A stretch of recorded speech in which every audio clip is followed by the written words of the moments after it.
ఈరోజు మనము వినబోతున్న వాక్య భాగం ఏమిటి అంటే ఎవరు గొప్ప. మన అంశం ఏంటండి? ఎవరు గొప్ప. మానవులమైన మనకు ఒక అతిశయం ఉంటుంది.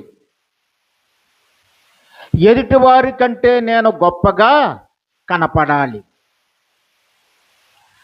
నా పక్కవాడి కంటే నేను మెరుగుగా ఉండాలి, నేను అన్నిటిలోనూ హెచ్చు స్థాయిలో అధికమైన స్థాయిలో ఉండాలి అనే ఆశ ప్రతి మనిషికి కూడా ఉంటుంది. శిష్యులకు కూడా అలాంటి ఆశే ఈ 5 వచనాల్లో ఉన్నట్టు మనము ఈరోజు ధ్యానించుకుంటాం. దీని నేపథ్యం ఏమిటి అని మనము చూసినప్పుడు 17వ అధ్యాయములో యేసుప్రభు వారు తన శిష్యులను ఎర్మోను కొండ మీదకి తీసుకుని వెళ్ళి అక్కడ వారు ఎదుట రూపాంతరం చెందుతారు.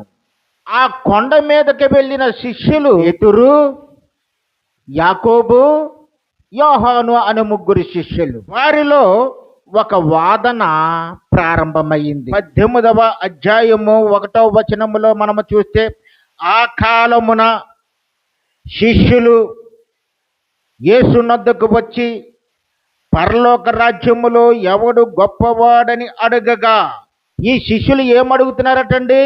పరలోక రాజ్యములో ఎవరు గొప్పవాడు అని అడుగుతున్నారు.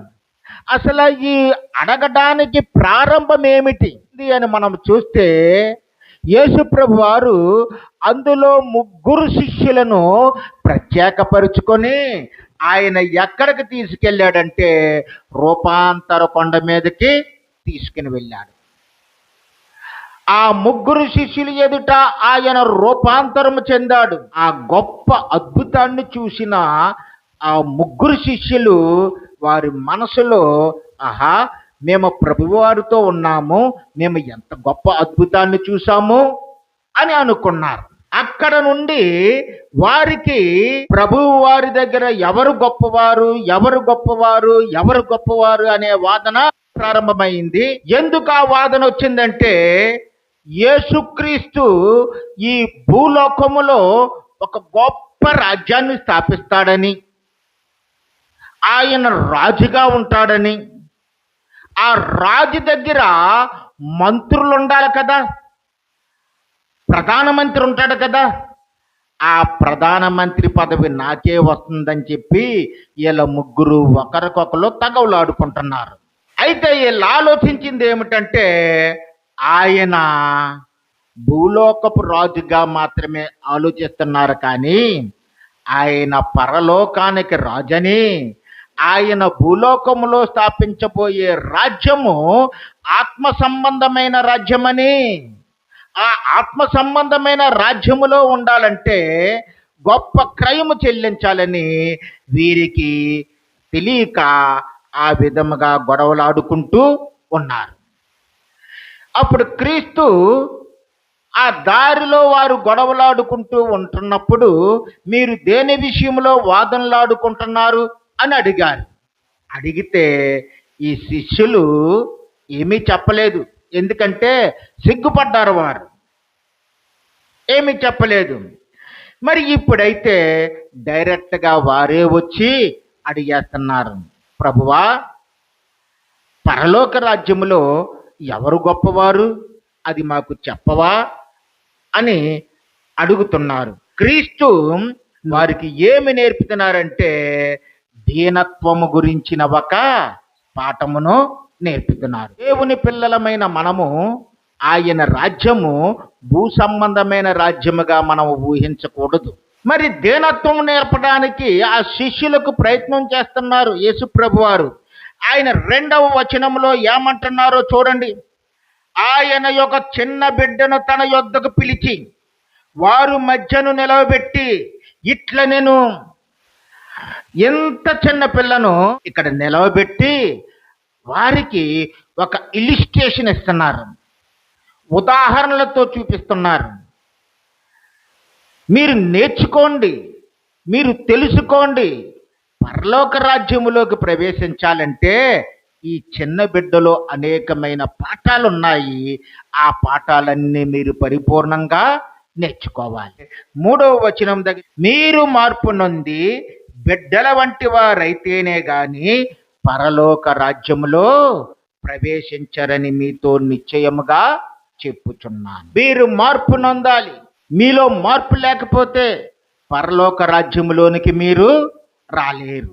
మరి ఈ పరలోక రాజ్యము ఏమిటి అని మనము చూస్తే, ఆ పరలోక రాజ్యము దేవుని సింహాసనం ఉండే పరలోక రాజ్యం మాత్రము కాదు. దాన్ని పరలోక రాజ్యం అనరు. పైన దాన్ని ఏమంటారు? పరలోకమే అంటారు. ఏమంటారు దాన్ని? పరలోకమే. ఆ పరలోకం వెళ్ళాలంటే ఈ భూమి మీద నీకు పరలోక రాజ్యంలో ప్రవేశం కావాలి. ఏమిటి ఆ పరలోక రాజ్యము అంటే, దేవుడు పరిపాలించే పాలన. ఏమిటండి అది? దైవికమైన పాలన. మనము ఇప్పటి వరకు లోకములో ఉన్నాం. అంటే సంఘము లేదు, మనకి సహవాసము లేదు, దేవుడైన యేసుక్రీస్తు లేడు. మనము అన్యుల వలె ఉన్నాము, దేవుణ్ణి ఎరగని వారిలో వలె ఉన్నాము.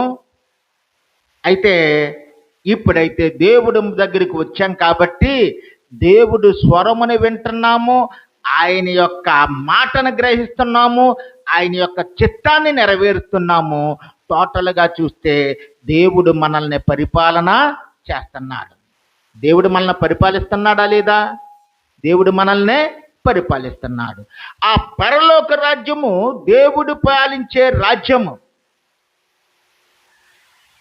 ఈ పరలోక రాజ్యము ఆధ్యాత్మిక రాజ్యము. ఆధ్యాత్మిక రాజ్యం అంటే దేవుణ్ణి మన హృదయం నిండా నింపుకుని ఆయన యొక్క చిత్తాన్ని చేస్తూ ఆయన్ని మహిమపరిచే మనుషులుగా మనల్ని మారుస్తున్నాడు దేవుడు. అంతేకాకుండా ఈ పరలోక రాజ్యము ఎక్కడ ప్రారంభమవుతుంది అంటే మన హృదయాల్లో ప్రారంభమవుతుంది. ఎక్కడ ప్రారంభమవుతుంది? మన హృదయాల్లో.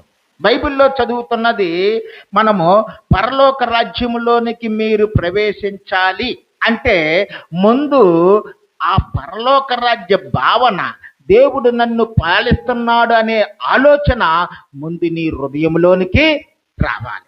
అంటే యేసు ప్రభు నీలోనికి రావాలి. అంతిమంగా పరలోక రాజ్యం అంటే మనకు అర్థమైంది ఏంటంటే, అది మన హృదయములో ప్రారంభమయ్యి దేవుని చేత నడిపించబడి ఒక సంఘముగా ఏర్పడి ఈ సంఘము ఎక్కడ సిద్ధపడి పరలోకానికి ప్రమోట్ అయ్యే ఒక రాజ్య భావన అనేది మనకు అర్థమైంది. ఇప్పుడు అర్థమైంది కదా? కాబట్టి పరలోకం వెళ్ళాలంటే ముందు నువ్వు ఏ రాజ్యంలో ఉండాలి? పరలోక రాజ్యంలో ఉండాలి. పరలోక రాజ్యం ఎక్కడ ప్రారంభమవుతుంది? నీ హృదయంలోనే ప్రారంభమవుతుంది. మొన్నటి వరకు నీ హృదయంలో చెత్త చెదారం ఉంది, విగ్రహాలు ఉన్నాయి, నీ హృదయంలో భయంకరమైన పాపాలు ఉన్నాయి, నీ హృదయంలో తిరుగుబాట్లు ఉన్నాయి, నీ హృదయంలో చీకటి ఉంది, నీ హృదయంలో ఏ మంచి లేదు, అంతా కీడే. అలాంటి పరిస్థితుల్లో దేవుడి దగ్గరికి వచ్చి, ప్రభువా నువ్వు నా హృదయమునకు స్వీకరించవా అని అడిగినప్పుడు ఆయన నీ హృదయములోనికి వస్తున్నాడు.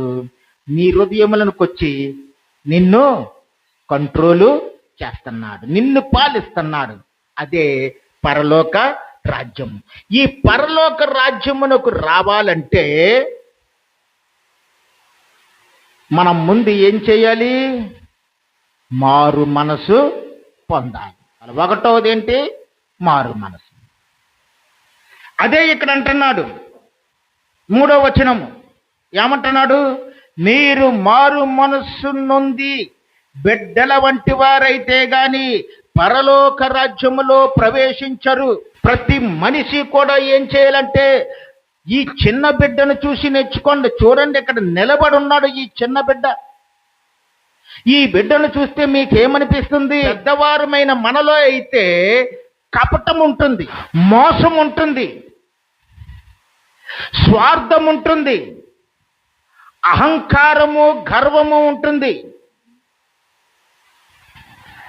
మరి ఇవన్నీ మనల్ని దేవునికి దూరపరిచేవే. అనగా దేవుని సన్నిధి మనకు దూరమైపోతుంది వీటి వల్ల. ఈ చిన్న పిల్లలను చూస్తే స్వార్థం లేకుండా జీవిస్తాడు. అప్పుడే ఇద్దరు పిల్లలు గొడవలాడుకుంటారో, కొట్టుకుంటారో, ఏడుపుతారు. మరలా ఒక 5 నిమిషాలు పోయిన తర్వాత వాళ్ళిద్దరు ఏమవుతారు? ఫ్రెండ్స్ అయిపోతారు. ఇంకా మునుపటి కంటే ఇంకా ఎక్కువ ఫ్రెండ్స్ అయిపోతారు. స్వార్థము లేని వాడిగా ఉంటాడు. మోసము ఎరగదు, కల్మషము లేని జీవితము. యేసు ప్రభు అదే అంటున్నాడు, నిష్కల్మషమైన హృదయముతో ఉండండి. ఎవరైతే ఈ చిన్న బిడ్డలాగా మారిపోతారో అలా మారిపోయిన వాడికే పరలోక రాజ్యంలోనికి ప్రవేశం ఉంటుంది. మొదటి పేతురు 2వ అధ్యాయము 2-3 వచనాలు ఇలా: సమస్తమైన కపటమును, వేషధారణను, అసూయను, సమస్త దూషణ మాటలను మాని క్రొత్తగా జన్మించిన శిశువులను పోలిన వారై, క్రొత్తగా జన్మించిన శిశువుల వలె మీరు ఉండాలి. బిడ్డ వలె మారు మనసు పొందాలి. మీ మనసు మార్చుకోవాలి. మీ మనసు మార్చుకుంటే అప్పుడు పరలోక రాజ్యం మీదవుతుంది. ఇక రెండవది మనము చూస్తే తగ్గింపు స్వభావం ఉండాలి. చిన్ని పిల్లల్లో తగ్గింపు స్వభావం ఉంటుంది. సువార్త 18వ అధ్యాయము 4వ వచనములో, కాగా ఈ బిడ్డ వలె తన్ను తాను తగ్గించుకునేవాడెవడో వాడే పరలోక రాజ్యములో గొప్పవాడు. ఈ రోజుల్లో చూడండి, ఏదైనా అందలం ఎక్కాలైనా, అధికారం ఎక్కాలైనా, కుర్చీ ఎక్కాలైనా పోటీ పడుతున్నారు. ఒకరినొకడు తోసుకుంటున్నారు, ఒకరినొకరు లాక్కుంటున్నారు. వాడు అధికారంలో ఉన్నాడనుకో, వీడేం చేస్తాడంటే ఆడిని ఎలా లాగేయాలా కుర్చీ మీద నుండని ప్లాన్ చేస్తాడు. వీడు అధికారంలో ఉన్నాడనుకో, వాడేం చేస్తాడు? వీడిని ఎలా లాగేయాలని వీడు ప్లాన్ చేస్తూ ఉంటుంటాడు.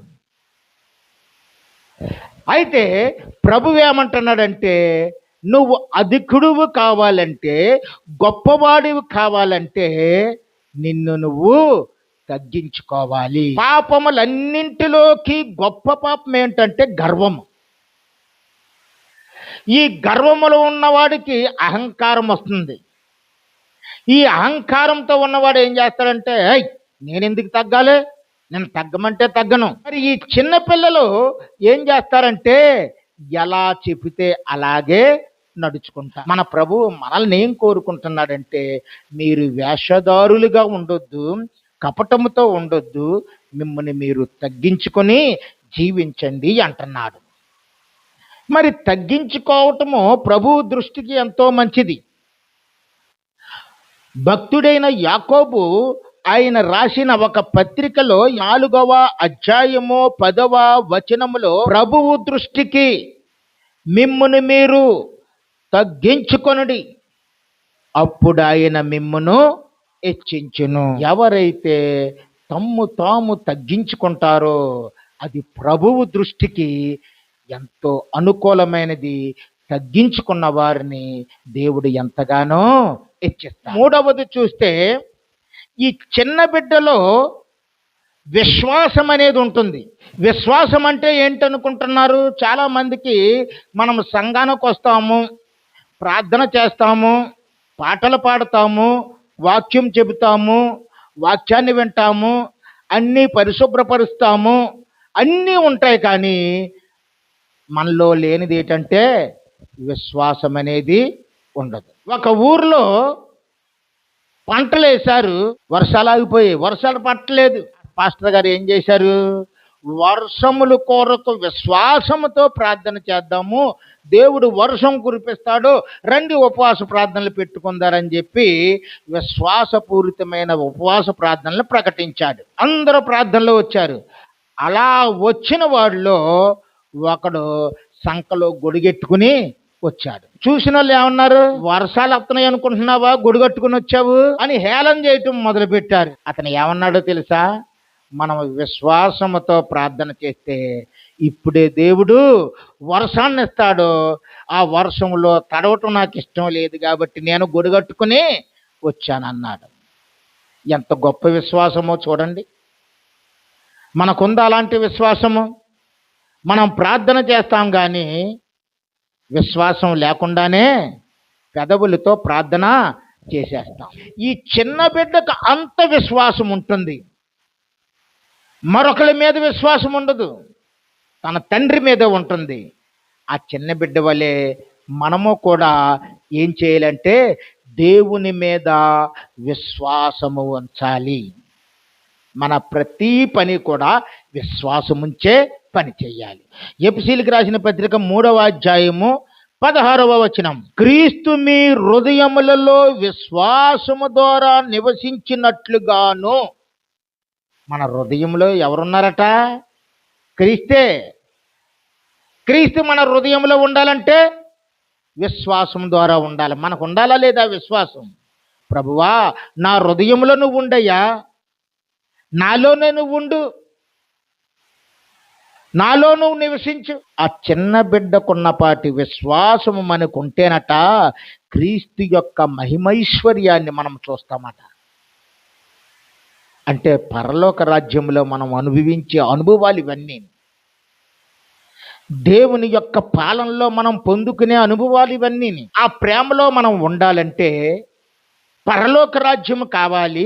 ఆ పరలోక రాజ్యము దేవుని పాలన అయి ఉండాలి. ఆ దేవుని పాలనకు ముందు నీ హృదయమే స్థానం కావాలి. నీ హృదయం స్థానము కావాలంటే నువ్వు ఈ చిన్న బిడ్డ వలె ఏం చేయాలి? విశ్వాసము ద్వారా ప్రభువుని నీ హృదయంలోనికి చేర్చుకోవాలి. ఈ పరలోక రాజ్యమునకు ప్రవేశించాలంటే ముందు మీరు ఈ చిన్న బిడ్డ వలె మారిపోవాలి. ఆఖరిది 4వది మనము చూద్దాము, ఆధారపడటం. చిన్ని పిల్లలు ఎవరి మీద ఆధారపడతారు? తల్లిదండ్రుల మీద ఆధారపడతారు. వాడికి తిండి కావాలంటే తల్లిదండ్రులే పెట్టాలి, బట్ట తల్లిదండ్రులే, సంరక్షణ తల్లిదండ్రులే ఇవ్వాలి. ప్రతి ఒక్కటి కూడా ఈ చిన్నపిల్లలు తల్లిదండ్రుల యొక్క సంరక్షణలో వారి మీద ఆధారపడి జీవిస్తూ ఉంటారు. మరి తల్లిదండ్రులు లేకుండా తల్లిదండ్రులకి మించి తల్లిదండ్రులకి వేరయ్యి వారు ఏమీ చేయలేరు, వారేమీ చేయలేరు. మనము కూడా మన ప్రతి అవసరతల కొరకు, మన ప్రతి ప్రార్థన కొరకు, మనకున్న ప్రతి అక్కరను తీర్చుకొనుట కొరకు మనం ఎవరి మీద ఆధారపడాలా? మన ప్రభువైన యేసుక్రీస్తు వారి మీద ఆధారపడాలి. మత్తయి సువార్తలు 6వ అధ్యాయములో 21వ వచనములో, కాబట్టి